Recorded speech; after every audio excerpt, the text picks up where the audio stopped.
Assalamualaikum warahmatullahi wabarakatuh. Bertemu kembali dengan saya, Sakat Rahman. Teman-teman YouTuber, kali ini kita akan membahas soal skenario. Tetapi bukan teknis penulisannya, melainkan 7 hal penting di seputar menulis skenario. Seperti kita ketahui bersama bahwa skenario ditulis untuk keperluan membuat film, untuk menjadi rujukan para tim produksi yang akan membuat film. Seorang penulis skenario harus mengetahui secara utuh apa itu skenario, apa saja yang ada di sekitar skenario. Nah, kali ini kita akan ngobrolin soal itu, ngobrolin soal 7 hal penting yang harus diketahui oleh seorang penulis skenario. 7 hal penting di seputar menulis skenario. Apa saja? Yuk, kita simak video ini sampai tuntas.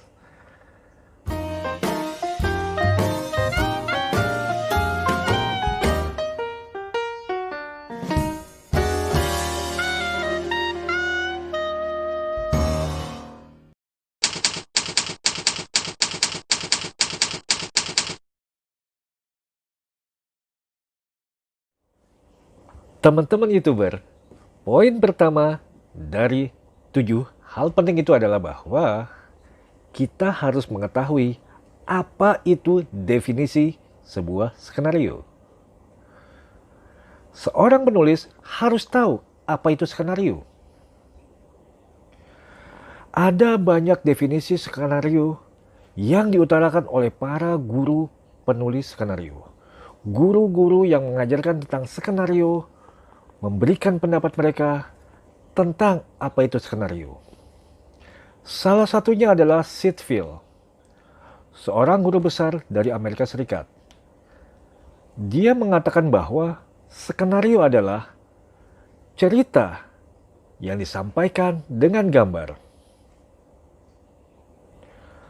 Seorang guru skenario lain, yaitu Linda Seger, yang juga berasal dari Amerika Serikat, mengutarakan pendapatnya bahwa skenario adalah konsep bercerita dengan mengutamakan 5 hal penting, yaitu pertama, adanya kerangka cerita, storyline. Yang kedua, adanya karakter. Kemudian yang ketiga, adanya landasan ide. Keempat, adanya gambar. Dan kelima, adanya dialog. Lagi-lagi, adanya gambar. Itulah mengapa skenario menjadi rujukan membuat gambar. Artinya, skenario ditulis untuk menjadi panduan dalam membuat visual audio, dalam membuat film.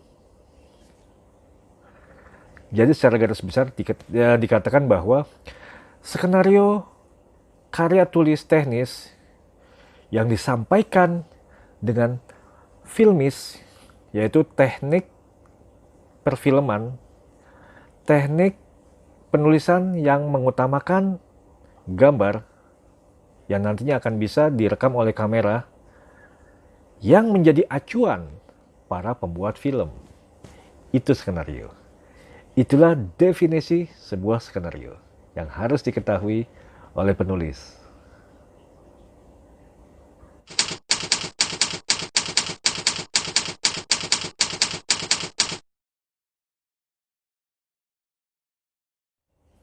Poin kedua yang harus diketahui oleh seorang penulis, yaitu skenario bukan karya sastra. Walaupun skenario sama-sama dengan cerpen ataupun novel berkonsep cerita dan sama-sama membangun cerita dengan konsep dramaturgi 3 babak. Babak pertama, permulaan dan dikenalkannya konflik. Babak kedua, perumitan konflik sampai klimaks. Dan babak ketiga, penyelesaian. sama-sama menggunakan dramaturgi seperti itu. Tapi skenario tetap bukan merupakan karya sastra. Karena tujuan itu tadi, skenario untuk membuat film. Skenario menjadi panduan membuat film. Sehingga skenario dikategorikan menjadi tulisan teknis. Tulisan teknis untuk membuat film. Dan memang secara garis besar penulisan skenario adalah teknis-teknis dengan istilah-istilah yang akan diaplikasikan menjadi media visual audio, yaitu film. Sehingga skenario memang bukan karya sastra, tapi tulisan teknis untuk membuat film.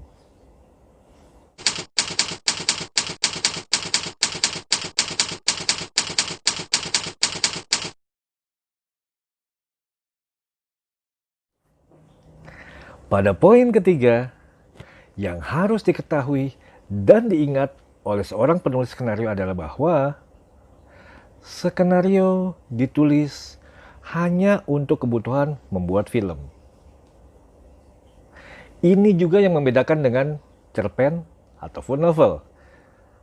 Yang seperti tadi, sama-sama berkonsep membuat cerita, sama-sama berkonsep dengan dramaturgi 3 babak. Kalau cerpen ataupun novel diterbitkan oleh media massa atau dicetak menjadi sebuah buku, kemudian gaungnya baru dapat dinikmati oleh khalayak umum. Berbeda dengan skenario. Skenario setelah jadi draft akhir, yang ditulis dari draft awal sampai draft akhir, barulah bisa dicetak dan hanya, sekali lagi, hanya digunakan, dibaca oleh orang-orang yang berkepentingan dalam produksi sebuah film.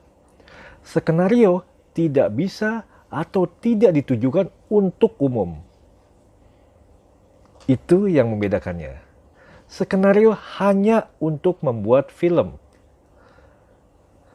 Tidak ada fungsi skenario selain itu. Setelah syuting selesai, skenario tidak lagi digunakan. Itu yang membedakan dengan karya lain. Itu yang membedakan dengan cerpen ataupun novel. Fungsi skenario hanya sebatas syuting, dan ketika syuting selesai, skenario sudah tidak lagi digunakan. Sudah tidak lagi dipakai. Seperti itu.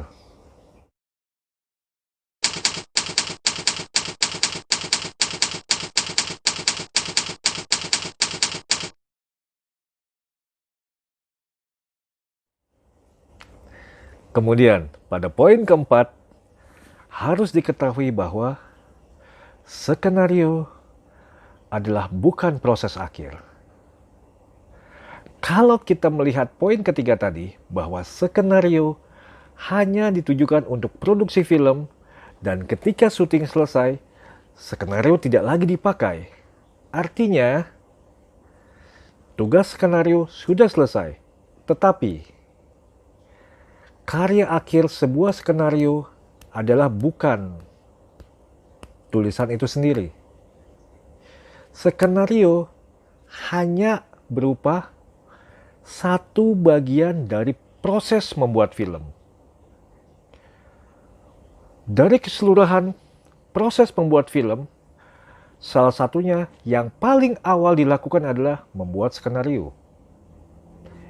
Itulah mengapa proses akhir dari skenario adalah film. Skenario tidak bisa berdiri sendiri. Skenario bukan karya mandiri. Sebab apa? Sebab skenario memang tidak bisa dibaca untuk umum. Tidak seperti cerpen ataupun novel. Skenario hanya untuk membuat film. Selesai syuting, selesai skenario itu.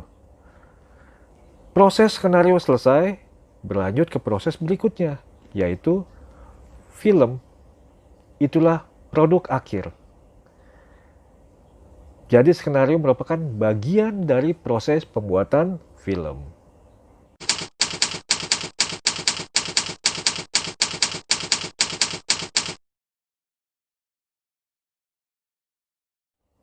Nah, teman-teman YouTuber, pada poin kelima, kita akan mengetahui siapa saja pengguna skenario. Teman-teman penulis harus tahu siapa saja yang akan kelak membaca skenario kita. Pada poin-poin sebelumnya, kita sudah ketahui bahwa skenario hanya dibaca oleh orang-orang yang berkepentingan dalam proses sebuah film. Jadi orang-orang itulah yang akan membaca, yang akan menggunakan skenario yang sudah dibuat. Siapa saja mereka? Orang pertama yang akan membaca dan sangat berkepentingan membaca skenario adalah seorang produser. Dialah yang pertama kali membaca ide cerita yang disampaikan oleh penulis, yang kemudian menyuruh penulis untuk mengembangkan ide tersebut menjadi sebuah skenario. Produser sudah jauh-jauh hari, yaitu ketika pertama kali ide dibuat, dia sudah membayangkan seperti apa film yang nantinya akan dibuat. Dan produserlah yang selalu menemani penulis dalam proses kreatif, bahkan kadang ditambah dengan sutradara. Sehingga penulis menulis draft 1 sampai draft akhir setelah melewati diskusi-diskusi bersama produser dan sutradara, sehingga menghasilkan draft akhir yang siap untuk diproduksi. Untuk itulah produser sangat berkepentingan membaca untuk pertama kali, untuk melihat apakah draft akhir sesuai dengan apa yang sudah mereka diskusikan, yaitu antara penulis, produser, dan sutradara. Nah, orang kedua yang berkepentingan dalam membaca skenario dan menjadi pengguna skenario itu adalah sutradara. Karena dia juga ikut dalam proses kreatif. Sutradara membutuhkan skenario untuk membuat adegan-adegan dramatik sesuai dengan pengalamannya. Dia akan membangun bagaimana teks-teks dalam skenario akan menjadi karya visual audio yang tentunya menarik dan bagus. Orang ketiga yang berkepentingan membaca skenario itu adalah seorang manajer produksi. Seorang manajer produksi berkepentingan melihat skenario, memahaminya untuk menentukan anggaran produksi film tersebut. Kemudian orang keempat yang berkepentingan dengan skenario dan menjadi pengguna skenario adalah penata kamera atau juru kamera. Penata kamera berkepentingan membaca skenario untuk menentukan angle-angle mana saja yang akan dipakai, adegan-adegan, gambar-gambar seperti apa yang digunakan, estetika seperti apa yang akan ditampilkan, juga properti kamera yang akan dipakai. Kemudian ada penata busana yang akan menggunakan skenario untuk menentukan pakaian apa yang dipakai oleh tokoh-tokoh yang ada pada skenario. Lalu ada juga penata artistik yang berkepentingan membaca skenario untuk menentukan set dan properti yang akan dipakai dalam membuat film itu. Lalu ada juga penata suara. Lalu komposer. Komposer berkepentingan dalam membaca skenario untuk menentukan musik-musik seperti apa aja yang akan dipakai dalam membuat adegan-adegan. Dan tidak lupa membuat lagu tema untuk film tersebut. Lalu ada juga aktor dan artis. Aktor dan artis tentu sangat berkepentingan dalam membaca skenario. Mereka menggunakan skenario untuk memberikan ruh pada tokoh-tokoh yang ada di skenario. Mereka akan mempelajari gestur seperti apa, mimik seperti apa, dan bagaimana gaya bicara tokoh yang mereka perankan. Lalu ada lagi yang menggunakan skenario. Skenario itu adalah editor film. Seorang editor film sangat memerlukan skenario untuk menyusun gambar-gambar yang didapatnya dari produksi. Jadi teman-teman di produksi ketika syuting itu kan tidak beraturan. Kadang dimulai dengan set yang tidak teratur. Jadi mereka kadang menggunakan satu set dulu sehingga tidak berdasarkan dengan scene, tapi berdasarkan dengan set yang ada. Mereka membreakdown skenario itu, membagi-bagi adegan mana saja yang didahulukan untuk diambil gambarnya dan mana yang akan diambil belakangan. Sehingga ketika sampai di editor, semuanya tidak teratur, tidak berurutan. Makanya seorang editor film membutuhkan skenario untuk menyusun gambar-gambar dari scene 1 sampai scene akhir sehingga menjadi satu kesatuan cerita film yang utuh. Mereka-mereka lah yang menjadi pengguna skenario.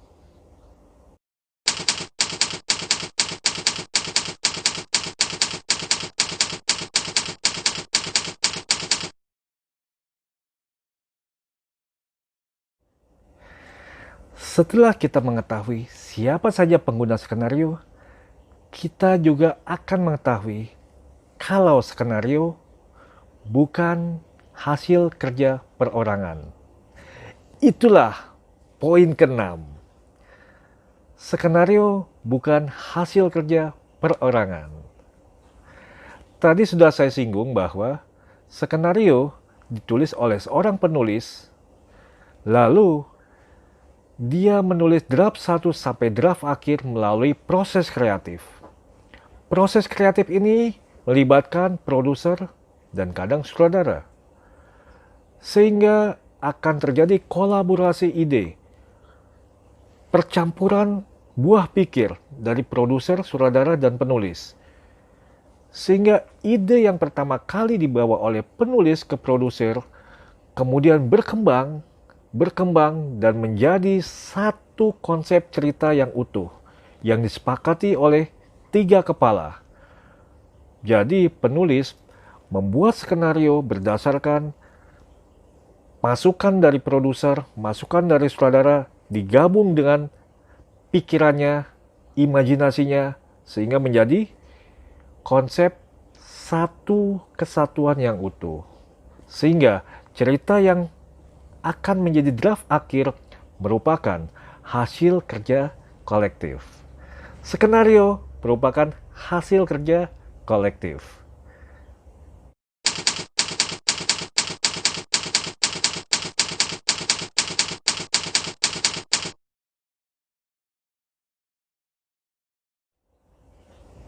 Nah, teman-teman YouTuber, pada poin ke-7 yang harus diketahui dan diingat oleh penulis adalah kewajiban penulis skenario.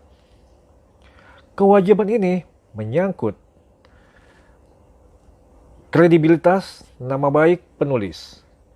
Penulis harus bisa menyelesaikan draft demi draft sampai draft akhir. Itulah kewajiban penulis. Menulis skenario dari draft 1 dan menyelesaikannya di draft akhir. Jangan pernah kabur dan jangan pernah melewati deadline. Ketika sebuah skenario selesai sampai draft akhir dan diserahkan kepada tim produksi, selesai sudah kerja penulis. Selesai sudah tanggung jawab penulis dan selesai sudah kewajiban penulis. Ingat, penulis tidak perlu ikut campur ketika naskah sudah masuk di tim produksi, kecuali diminta. Pembuatan film adalah wilayah kekuasaan sutradara. Sutradara memiliki hak prerogatif untuk membuat film, untuk membuat gambar apapun sesuai dengan daya kreatifnya. Setelah memindahkan teks-teks yang dia baca, teks-teks yang sudah dibayangkan dengan imajinasinya akan menjadi gambar seperti apa. Penulis tidak perlu ikut campur, kecuali diminta. Kalaupun nanti ada perubahan-perubahan, biasanya hanya perubahan yang tidak besar. Biasanya hanya set yang berubah. Dan itu pun kemungkinan karena ada keterbatasan. Misalkan tempatnya tidak ada, cuaca, atau kendala lain yang tidak akan merubah cerita. Penulis tidak perlu khawatir, penulis tidak perlu marah, penulis tidak perlu kesal, karena itu adalah hak sutradara. Dia akan sudah memikirkan seperti apa gambarnya nanti. Yang pasti, sutradara akan membuat film yang bagus sesuai dengan pengalamannya. Karena tidak mungkin sutradara membuat film yang jelek, kecuali skenario yang jelek. Jadi, itulah kewajiban seorang penulis. Hanya sampai draft akhir. Menulis skenario dari awal sampai draft akhir. Hanya itu kewajiban penulis dan harus dilakukan dengan rasa tanggung jawab. Tidak melewati deadline. Dan wilayah pembuat film tidak perlu kita ikut campur. Oke? Demikianlah 7 hal penting seputar menulis skenario. Semoga teman-teman YouTuber bisa memahami dan bisa mengambil manfaat dari video ini. Buat teman-teman pembuat film pendek, semoga bisa membuat skenario yang bagus. Sekali lagi, skenario yang bagus akan menghasilkan film yang bagus. Terima kasih dari saya. Salam. Wassalamualaikum warahmatullahi wabarakatuh. Let's ride!